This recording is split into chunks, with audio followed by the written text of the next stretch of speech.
चालू कर। अस्सलाम वालेकुम व रहमतुल्लाहि व बरकातुहू। वालेकुम सलाम व रहमतुल्लाहि व बरकातुहू। क्या हाल है बड़े मियां? इस उम्र में झोला झंडी लटका कर कहाँ जा रहे हैं? अरे बेटा, बाजार से सब्जी लेकर आ रहा हूँ।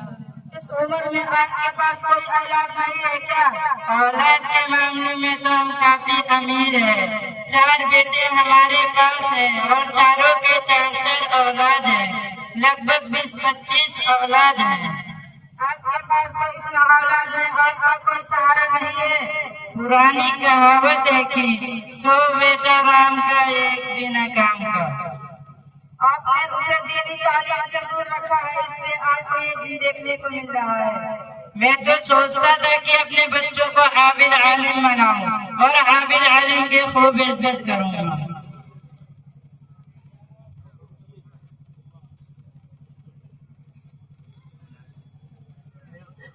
वो कौन है? बुलाइए, उन्हें मैं देखना चाहता हूँ। हेलो शेरखा साहब, आप कहाँ हैं? जल्दी से आ जाइए, हमारा एक साथी आपसे मिलना चाहता है।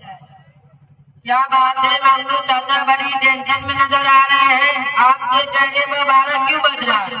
मैं इसलिए टेंशन में हूँ कि अपने बच्चों में से किसी को हाफिज कुरान ना बना सका।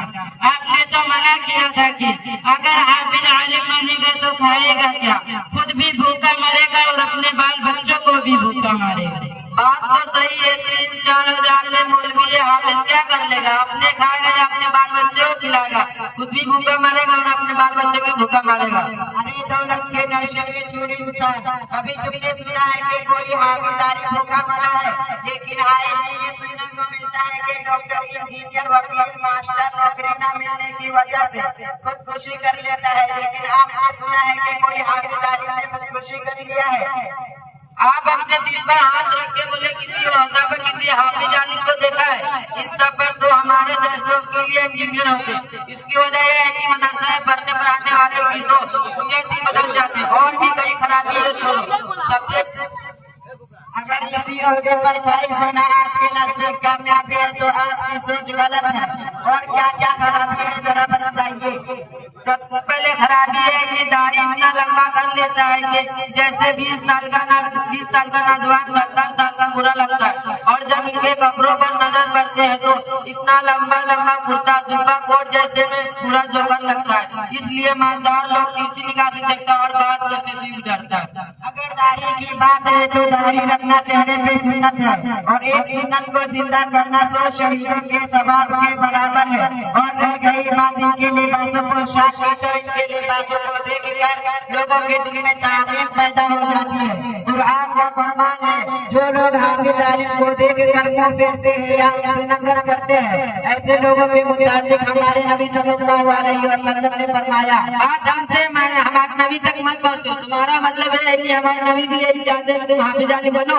जी मेरे बड़े भाई, आप सल्लल्लाहु अलैहि वसल्लम का इरशाद है, तुम आलिम बनो या मुतालिम बनो, या आलिम की बात सुनने वाला बनो या आलिम से मोहब्बत करने वाला बनो। इनके अलावा कुछ मत बनो वरना अल्लाह को बर्बाद हो जाओगे। यानी हाफिज आलिम से बुग़्ज़ रखना इंसान को जहन्नम तक पहुंचा देता है। इसलिए कि हाफिज आलिम अपना कहते हैं, किसी के दरवाजे पे हाथ नहीं फैलाते। एक बात बोलो मौलवी जी, आपने कहा कि हाफिज आलिम अपना खाते हैं तो रमजान में बगल में झोला दबाए और हाथ में रसीद लिए दर बदर भटकते रहते हैं तो लोग आपको बुरी नजर से देखते हैं। आपने गलत कहा। अगर रमजान के मुबारक मौके पे अगर किसी साहिब ज़रूरत या किसी अमीर लोगों से चंदा केवल से मिलते हैं तो अपने लिए नहीं बल्कि उम्मत के फुकरा और मसाकिन और कुल्लात के लिए बजाय, मगर बाकी तौर पे साहिब ज़रूरत और अमीर लोगों पर एहसान करते हैं। जाहिर इस बात को नहीं समझ सकता, जबकि अल्लाह ताला ने साफ साफ कहा है। देखिए मौलवी जी, बात नबी तक की तो हमने बर्दाश्त कर ली, लेकिन बात अल्लाह तक पहुंची तो तेरी खैर नहीं, इसी डंडे से मारूंगा। रब्बे कायनात का खुला चैलेंज है। हमारे नबी सल्लल्लाहु अलैहि वसल्लम से मुखातिब होकर फरमाते हैं, कुल हल यस्तवी अल्लज़ीना यअलमून वल्लज़ीना ला यअलमून। या नबी सल्लल्लाहु सल्लल्लाहु अलैहि वसल्लम कह दो कि जो अहले इल्म है और जो अहले जहाल है एक सा नहीं हो सकता। जिस तरह रात और दिन बराबर नहीं हो सकता, आग और पानी बराबर नहीं हो सकता, उसी तरह आलिम और जाहिल एक सा नहीं हो सकता। हम भी तो खूब इबादत करते हैं और अल्लाह से डरते हैं, इसीलिए तो हमारा नाम भी आबिदी ही है। हमारे नबी सल्लल्लाहु अलैहि वसल्लम फरमाते हैं, फज़ल आलिम अला आबिद का फज़ल कमर लैलतल बदर अला साइरिल कवाकिब। एक आलिम दीन शैतान पर 70,000 आबिदों से ज्यादा सख्त है। आप तो ऐसे कह रहे हैं जैसे हम मुसलमान ही नहीं, हम भी अल्लाह रसूल का नाम लेते। खुदा पारा निकला चूहा। अगर आपको कोई फर्क है तो वजू और गुस्ल के फराइज बताइए। बस इतनी सी बात। तो सुनिए, गुस्ल में 4 फर्ज है। नंबर 1 बाल्टी का होना, नंबर 2 साबुन का होना, नंबर 3 टॉवल का होना, नंबर 4 खूब साफ करके चेहरे का धोना। ला हौला वला कुव्वता इल्ला बिल्लाह। आपने तो हद कर दी, आपको वजू और गुस्ल के फराइज भी याद नहीं है। मैं तो कब से कह रहा था कि गुस्ल के फराइज 4 नहीं है, 15-20 है, और भी दिमाग से उतर गया है। और वजू में खूब याद है, 35 फर्ज है, लाइन से गिना दे क्या मौलवी जी। बड़े मियाँ आपने गलत कहा।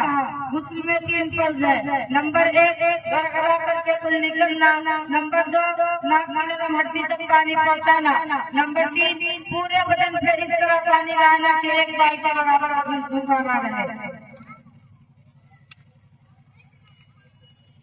अगर हाफिज आलिम अपना कहते हैं, अगर मेरा भी बेटा हाफिज आलिम होता तो मेरा भी बेड़ा पार हो जाता। सिर्फ आपका ही नहीं बल्कि 10 ऐसे लोगों को भी जन्नत में लेकर जाएगा जिस पर जहन्नम वाली बोझ हुई होगी। मैं भी हाफिज आलिम को सीधी निगाह से देखता था। आप करेगा या नहीं?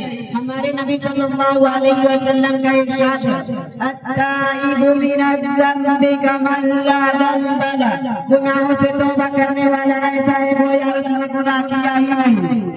आज से मैं वादा करता हूँ कि अपने बच्चों